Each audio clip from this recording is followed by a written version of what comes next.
There is a documentary, The Warrior Queen's Treasure, in the Expedition Unknown series on YouTube, presented by Josh Gates, investigating Boudicca, the queen of the Iceni tribe in East Anglia in 1st century Britain.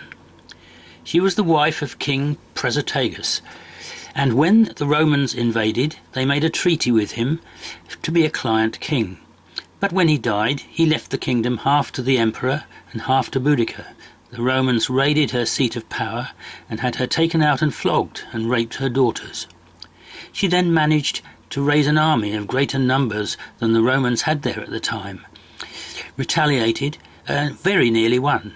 But the Romans, according to the historian Tacitus, trapped them in a narrow valley where they could not use their chariots. The site of the final battle is not known. It's one of those places that has many contenders. But in this programme, landscape archaeologist John Pegg argues for Church Stowe, near Northampton. The only thing we have to base any study of Boudicca's final days on is the writings of two Roman historians. One is Tacitus and the other is Dio. The key one is Tacitus, and he gives us the overall picture of the campaign, but also some very specific terrain descriptions that help us identify the battle site. In terms of the campaign, we've got General Paulinus, the leader of the Romans. He's in Anglesey in North Wales, suppressing the Druids. On hearing of the rebellion, he started to move southeast to try and deal with the Iceni threat. At the same time, Boudicca and the Iceni were moving from their homeland in Norfolk through Colchester, which they destroyed, and the destruction of London, and then they move up to St Albans. So we have a force coming down from the north and a force coming up from the south. So we need to start looking in the centre. Church Stowe is in the middle of the two arrows on Watling Street. According to Tacitus, the Romans are outnumbered 25 to 1, so they use the local topography to their advantage, stationing their troops around the edge of a steep valley. Tacitus is very specific that the Roman victory was dependent on his massively outnumbered troops holding a piece of terrain, a narrow valley and a steep sides, so that the British couldn't bring into play their wonder weapon, the chariot. Too steep for a chariot, but not too steep for the Romans to advance down once they'd started their attack. That's the description we have, and that's what we've got at Church Stowe. Tacitus describes a slaughter. 80,000 Celts died that fateful day, while the Romans suffered just 400 casualties. In one fell swoop, Boudicca's uprising is crushed. As for the queen herself, Dio claims she falls ill and dies, likely from poison, and is given a costly burial, which means ceremonial offerings were likely made at the site.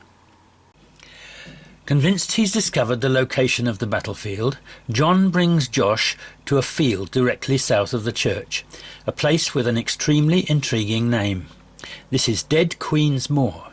It's possible that something at some point was found that suggested that someone of royal birth was buried up here. But there's more. In 1880 they were building a waterworks just over there, a few hundred metres away, and they came across the 1st century Roman temple. But the big thing they found was a huge sculptured head of a woman. Not any woman, it's a very angry looking woman with what looks like a torque in her hair.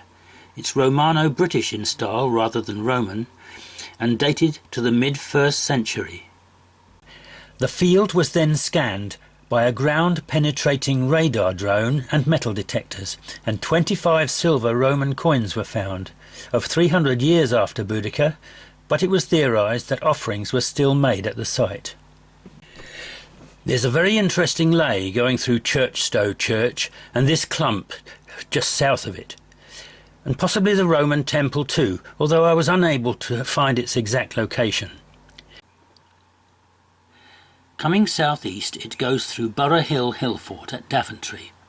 The monument is situated on Borough Hill, a large natural eminence on the eastern edge of Daventry. The hilltop is oblong in shape and extends over 1.5 kilometres north to south, most of which is enclosed by the defences of a large multi-vallate hill fort. The defences of the large hill fort are partly overlain by those of another, smaller multivalent hill fort, which occupies the northern part of the hill. Both hill forts are believed to have been constructed in the Iron Age. Situated in the southeastern part of a small hill fort are the buried remains of a building complex oriented north-south. Partial excavation in the 19th century revealed structural remains of Roman date, including stone walls, roof tiles, painted wall plaster and mosaic and tessellated pavements. At the southern end of the complex, a bath suite was identified. Finds from the site included pottery of the 2nd to 4th centuries AD and coins of the late 3rd to mid-4th centuries. Near the centre of the large hill fort, over 400 metres to the south of the building complex, are the remains of a Roman barrow cemetery. In the early 18th century, there were 18 mounds surviving to a height of over 0.6 metres. The majority are lined in a row running north-south along the natural contour of the hill. In the 19th century, they were levelled by ploughing, but trial excavations in 1991 demonstrated that they survive as below-ground features. Some of the barrows are partially excavated in 1823 with the discovery of human cremations and pottery vessels dating from the 2nd century AD. The lay touches the western corner of the small hill fort, which is where the Roman buildings are, and crosses the northeastern part of the large hill fort. It then continues to Dodford Church.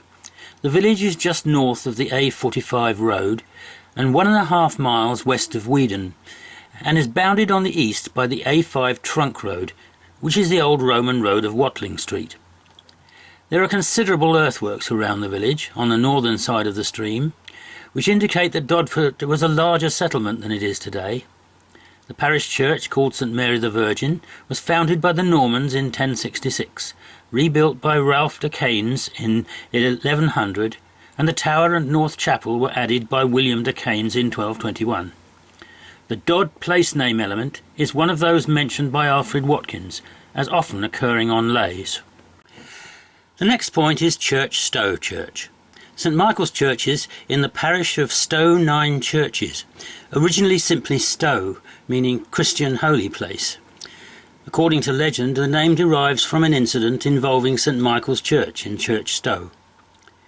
The site of the church was reputedly chosen by a supernatural spirit, who moved the building materials to a different location overnight for 9 consecutive nights, so the builders eventually built the church in that location. There are many versions of this legend, often in churches on lays, including God's Hill on the Isle of Wight. The Church of St Michael dates back to Saxon times and was built on a Neolithic worship site.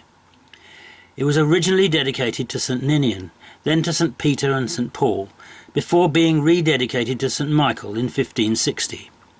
It was probably not built as a local church with a graveyard, but is more likely to have had its origin as a shrine or oratory served by 1 or 2 priests. The original tower with its medieval battlements survives, but the body of the church was rebuilt in 1639 and again in 1859. An interesting Norman arch leads from the nave into the tower. A total of 7 early Roman and Saxon carved stones are preserved in the church, more than in any other parish in the county. 3 are built into the fabric of the tower, and the others are on the floor by the 13th century font.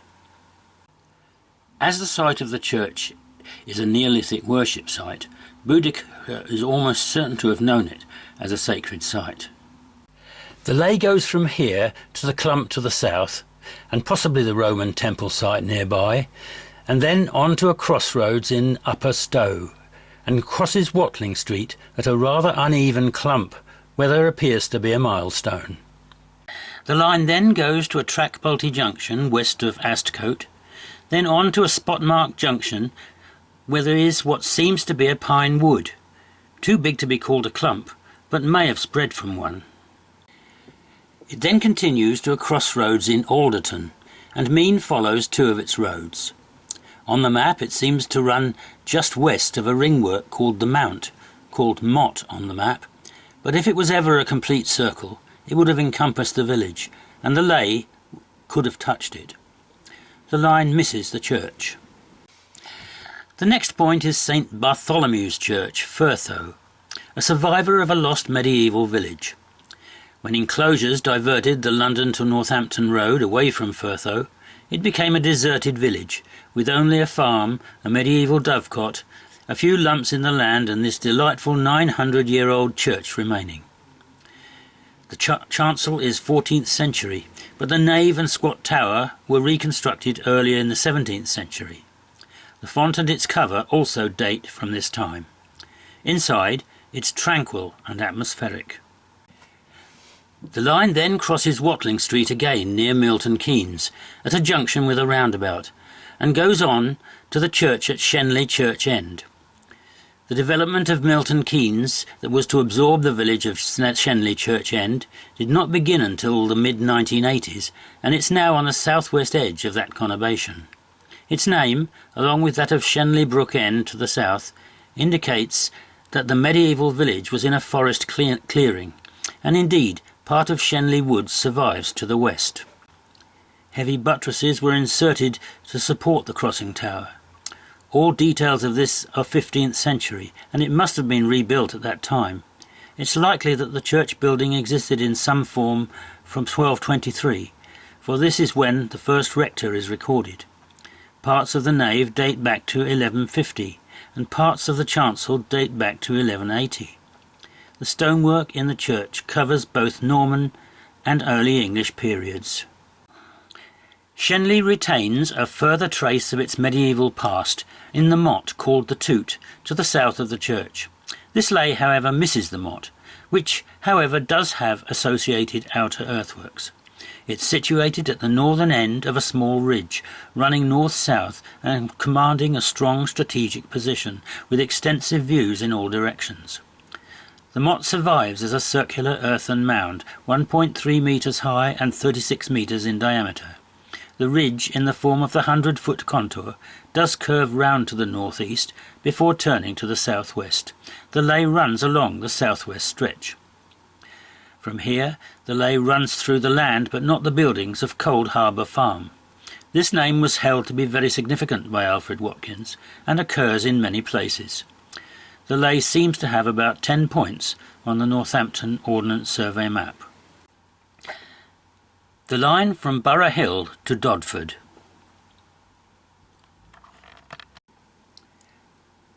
From Dodford to Church Stowe.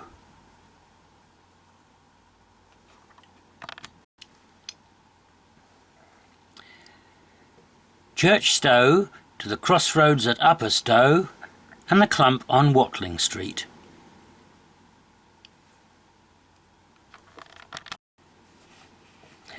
The spot-marked hill with Pine Wood and Junction, and the mean following roads at Alderton.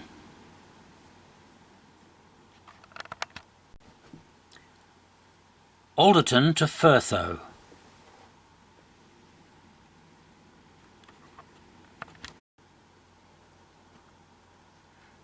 Crossing Watling Street again, and Shenley Church End.